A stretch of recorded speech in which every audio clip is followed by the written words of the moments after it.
Men's basketball has an up-and-down week. The women's team takes on a conference rival, and Longhorn legends return to the diamond. All this and more next on College Press Box. 2 words.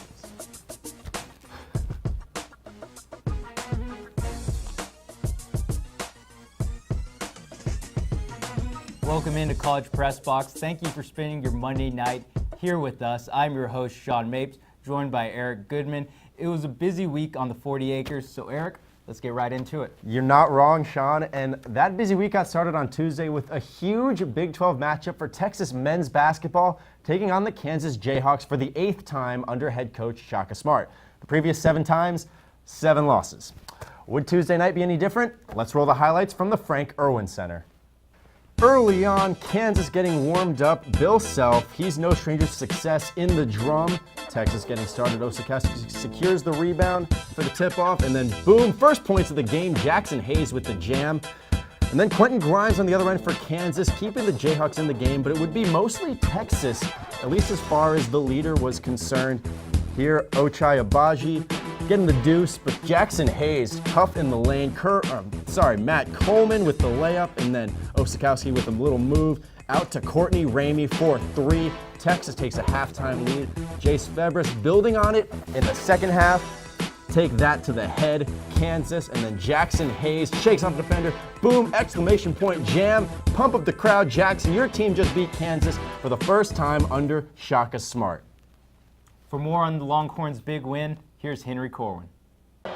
Defense and shooting finally proved to be the cure to the Kansas curse in the Shaka Smart era. Coming off a bitter 2-point loss against Kansas just over 2 weeks ago, the Longhorns came to Tuesday's matchup against the Jayhawks looking for a win against Bill Self's team for the first time since 2014. Despite 3-point shooting playing a huge part in the win, after the game, Shaka Smart spoke about other things the Longhorns have to do to be successful moving forward. Defensive habits, get your hands on the basketball, taking teams away from what they're trying to do. Sometimes guys make tough shots, but there's a lot of poison that's out there that can be digested in your mind and in your heart, that can take your mind and your heart away from winning, and you're not going to be as good as a team if that happens. Strong efforts by Dylan Osikowski and Kerwin Roach, combined with some clutch 3-point shooting from sophomore Jace Febres, the Longhorns finally took down Kansas, something Roach has been waiting for a long time. But for this game, I was 0-7 versus KU, 1-7. I'm taking it. Winning versus Kansas is always hard, so I'm very appreciative of my 1 win versus Kansas. Smart also spoke about the big shot sophomore Jace Febres hit and how he sees Febres moving forward in his career. He's a work in progress, and it's interesting because of some injuries last year. He played a lot more than he probably would have, and that was valuable experience. And we're just trying to continue to breathe life in him and get him to understand how good he can be. The Longhorns' next matchup will be Wednesday at home against Baylor. Reporting from the Frank Irwin Center, I'm Henry Corwin, TSTV Sports. Thanks, Henry. Joining the show now are basketball analysts Dalton and Tyler Greenwald. Fellas, we saw 2 very different performances from Texas this week, but let's start with the good one. As we just saw, the Longhorns took down number 11th ranked Kansas Jayhawks on Tuesday. What can Texas fans take away from this win? The win against Kansas conveys that Texas is capable of playing at a much higher level than their 4-5 conference record indicates. Throughout the course of the game, the Longhorns were in complete control as they only trailed Kansas for 9 seconds. Defensively, they were superb, holding the Jayhawks to 23 points in the first half. Offensively, their post play was overwhelming as Osikowski and Hayes combined for 26 points. When these facets are taken into account, it illustrates that when Texas combines efficiency with intensity, they're one of the most formidable teams in the Big 12. Unfortunately, the Horns were not able to capitalize on that momentum established in the Kansas game into Saturday night's matchup against Iowa State as they fell 65-60 on the road on Saturday. I think Texas did a great job of maintaining their defensive intensity, holding Iowa State to only 65 points, but really failed to get into a rhythm on offense. Texas finished with 26% shooting from the 3-point and committed 13 turnovers throughout the game. So overall, not a great game for Texas, but I think this is a resilient Texas team and a resilient Shaka Smart, and I expect a bounce-back performance against Baylor on Wednesday. Absolutely right. Obviously, to beat a team as talented, as well-rounded as Kansas, and to compete in a hostile environment in Ames on Saturday, you had to have some big-time performances from your big-time players. Who stood out to you guys this week? One of the big stood out, Jackson Hayes. Jackson has been a spark plug for this team throughout the season. He's currently leading all freshmen in blocks and shooting nearly 75% from the field. He was crucial in the Kansas game, since their guards struggled to get in the lane, forcing several bad shots. He's experienced significant offensive growth as well, improving his skills on the block, which allowed him to score in double figures during both games. Additionally, he didn't leave points on the board, shooting 82% from the line. I think Jackson Hayes has been absolutely dominant, but I think we have to give credit to senior standout guard Kerwin Roach. He's been phenomenal this week. Roach put up 19 points against Iowa State just recently to go along with 4 rebounds. And then against Kansas, we saw him with a 15-point outing, 9 coming from behind the arc. He continues to improve his numbers from the three-point, and he continues to improve from the charity stripe as well. And he just seems to have a chip on his shoulder. So credit to Jackson Hayes and credit to Dylan Osikowski for their work on the interior. But if we're talking about Texas basketball and we're talking about this week specifically, I think Kerwin Roach absolutely has to be a part of that conversation. Yeah, definitely the veteran leadership is crucial at this point in the year when you have to get basically every win you can get to make the tournament. Now, as we talked about earlier, Texas did lose. Tough game in Ames on Saturday, 65-60 against the Iowa State Cyclones. This loss drops Texas to 12-10 on the season and only 4-5 in conference play. However, all 5 losses have been by 6 points or less. So, guys, where does this team stand now in the hierarchy of the Big 12? Texas is at a tipping point currently because they're 6th in conference and a bubble team. So Texas needs to recalibrate their focus on improving their record in order to gain momentum going into the conference tournament. However, that's going to be difficult since they face the top 2 teams in the Big 12 in Kansas State and Baylor. But if they win both of these games, it could completely change the narrative of the season. Mm-hmm. Yeah, I think it's tricky anytime you have a team sitting at 500 trying to break through and establish a winning record, especially going into a team like Iowa State. Unfortunately, Shotgun and the Horns were not able to get it done, and now they're sitting at 4-5. So I think there's going to be a lot of pressure in these upcoming games for Shotgun and his offense to perform and tally some wins. Otherwise, they might find themselves in a situation where they're going to have to win the Big 12 outright if they want a shot at the big dance. Absolutely. Great stuff as always, gentlemen. And if you want to watch Texas basketball or any other team in action, you can buy the big ticket, now available in the spring semester for only $75. That's a steal, gentlemen. Mm-hmm. Coming up next, we have Steve Helwick take us through an electric and record-breaking Super Bowl Sunday. You won't want to miss it.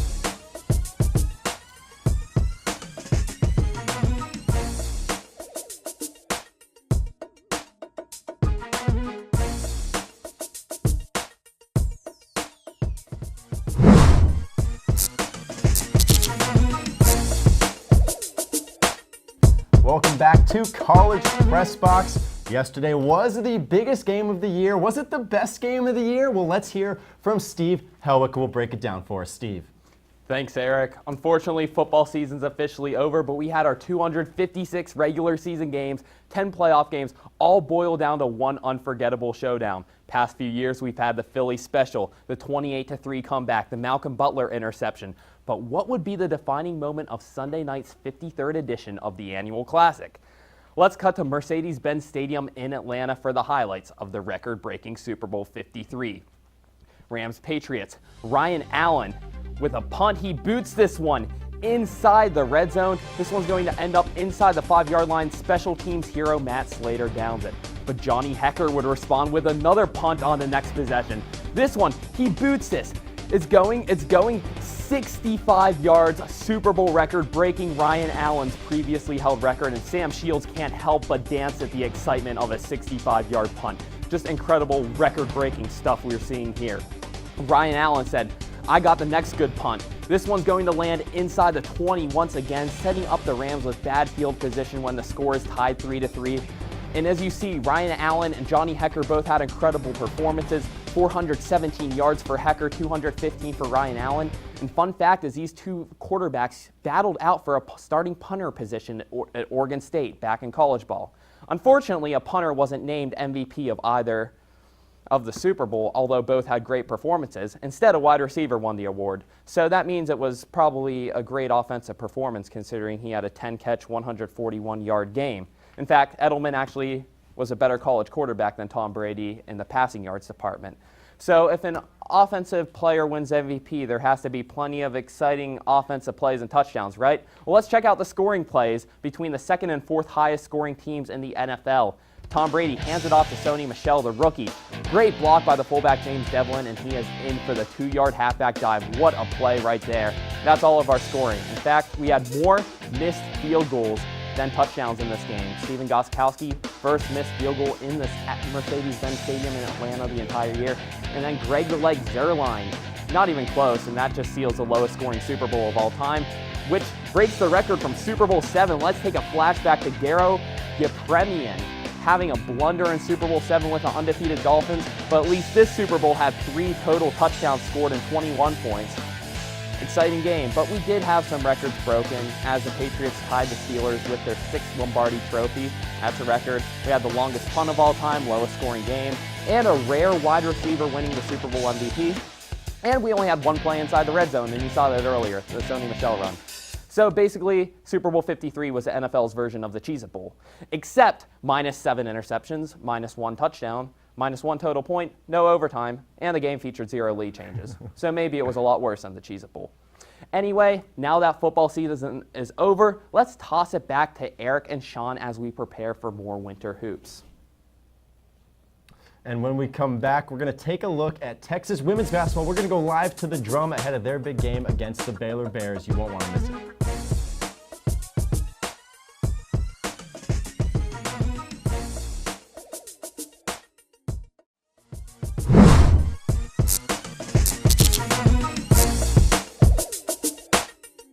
Welcome back to College Basketball. Tonight, Texas women's basketball takes on the top-ranked Baylor Bears. And for the second straight season, we're going to toss it over to the Drum, where Thomas Fitch and Daniel Shee are standing by to give us their pregame thoughts. Boys? Thanks, Eric. We now welcome you live down courtside at the Frank Irwin Center, where the 14th-ranked Texas Longhorns women's basketball team set to take on number 1-ranked Baylor Bears. I'm Thomas Fitch, joined alongside Daniel Shee, and Daniel, should be a great matchup. You look at these two teams last year. Texas goes 0-3, lost twice in regular season, once in the tournament against the Baylor Bears. What needs to change in this game for Texas to be able to get the win? Well, the last time Texas played a really, really good top 10 matchup was against Mississippi State in Tennessee in the SEC Big 12 Challenge, and they lost both of the games. One of the big reasons why is, first of all, is turnovers and rebounds. Turnover, they were out of the six games, the Texas had most turnovers. 4 of them Texas had lost. So Karen Aston and Texas had to find a way to limit those turnovers, because that's really what's the difference between this team and the team last year. And you're going into the Baylor team that's much stronger than last year. Again, you mentioned that they're ranked number 1, beating UConn and looking better than Notre Dame. So Karen Aston and the team, it's a younger team, but this is a younger team, but Karen Aston needs to find a way to limit those turnovers and somehow mask the inexperience that Texas have. Yeah, Baylor on a roll recently. Since December when they lost to Stanford, they've won 11 straight, including against former number 1 and powerhouse, the UConn Huskies, back in January.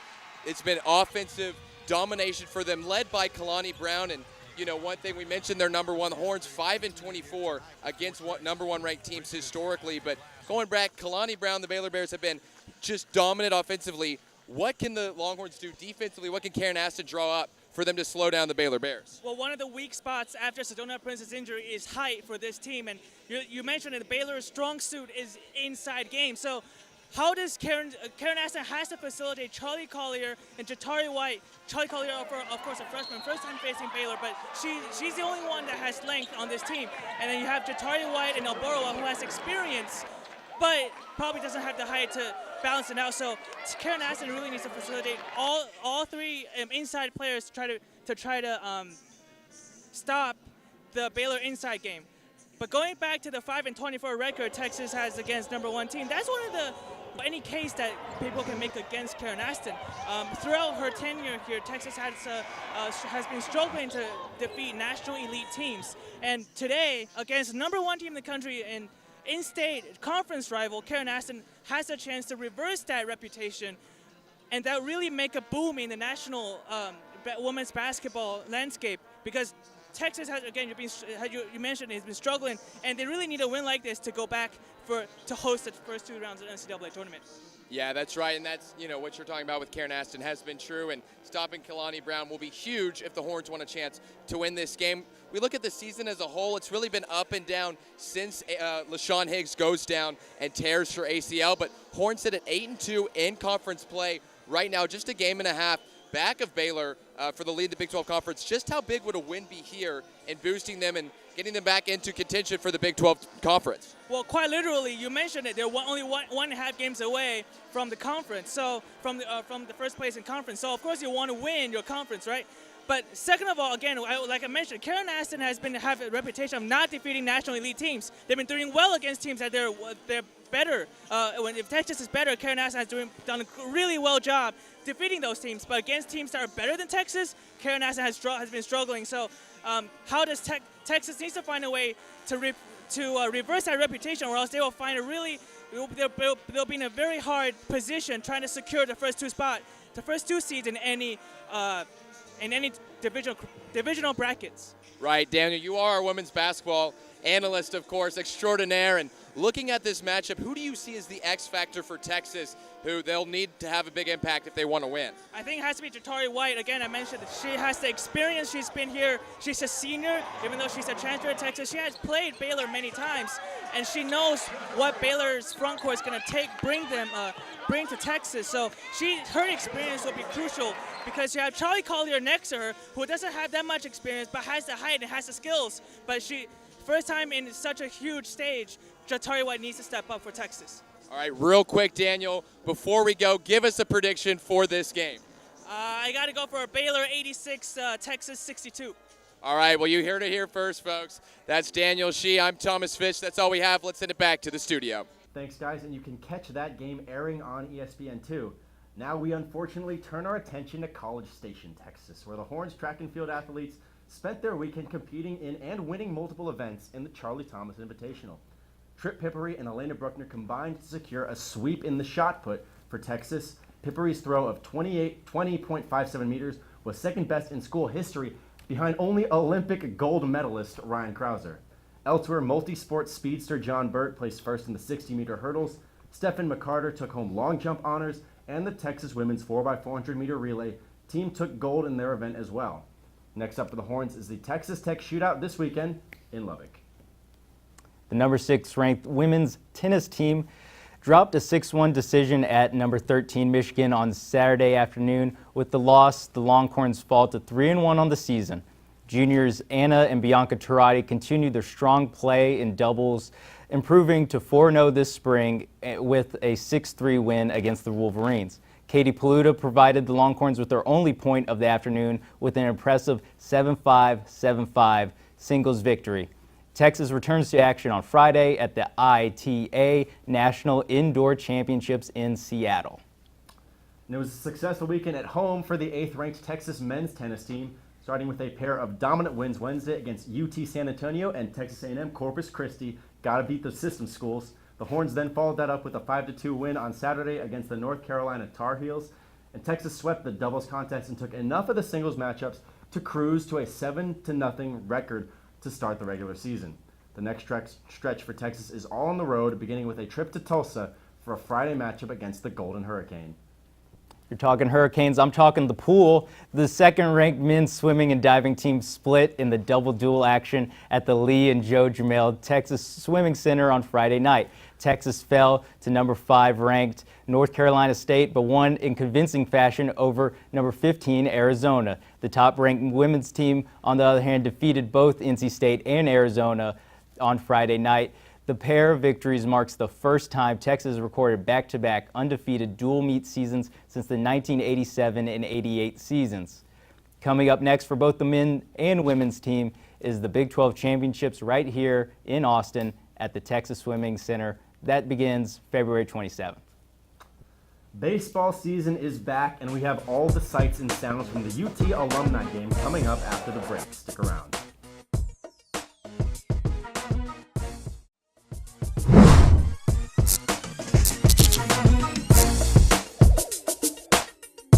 Welcome back into College Press Talks. On Saturday, Texas baseball legends return to the dish for the annual alumni game. For more, here's Brooke Nevins. Legendary baseball coach Augie Garrido's bust was unveiled Saturday morning at the 2019 Texas Baseball Alumni Game at Dishwalk Field. It is Texas's first full season since the passing of Garrido, who led the Horns to 2 national championships and is the all-time winningest coach in college baseball. Following the tribute, Texas baseball legend Roger the Rocket Clemens opened the game for alumni alongside his 2 sons and former Longhorns Casey and Cody. The 7-time Cy Young Award winner allowed 3 runs on 2 walks, but secured a strikeout and received a standing ovation by fans at the end of the first inning. It was a quiet day for the Clemens brothers, who reached base only once in 4 plate appearances combined against junior Texas pitcher Blair Henley. In 32 pitches, Henley walked 2 players and threw 2 strikeouts. 2 home runs were scored by Eric Kennedy and Sam Bertelson to secure a 4-2 win for the Texas White team over the alumni in the first 3 innings. The most impressive performance of the game came from sophomore Bryce Elder, who only allowed 1 hit and struck out 5 in 46 total pitches and has put him ever closer to a starting spot. Another 4 Longhorn pitchers took the mound, who combined allowed 4 hits and 1 run. With so many pitchers in contention to play, this game was not only a memorable fan experience, but an important step for head coach David Pierce in creating a season lineup.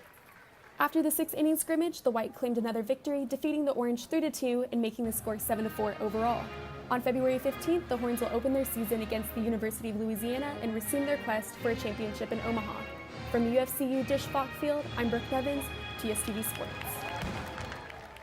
And now let's take a look ahead at what's coming up this week in Longhorn sports. Men's basketball takes on the Baylor Bears Wednesday at 7 p.m. And then on Friday, softball gets started at the Texas Classic that goes all weekend through Sunday. And men's tennis will be in Tulsa facing the Golden Hurricane. And then on Saturday, another matchup for men's basketball. They're going to be in Morgantown against Bob Huggins in West Virginia at 7 p.m. And then women's basketball is going to be in Lawrence to face Kansas at 7 p.m. as well. That's all we got for you tonight. Thanks for watching. Don't forget to follow at TSTV Sports on social media to get the latest on all things Texas sports and to watch College Crossfire with host Jonathan Polasic Wednesdays at 9 p.m. I've heard good things about him, up-and-comer in the industry. For Eric Goodman, everyone in Master Control, I'm Sean Mapes. Have a great night.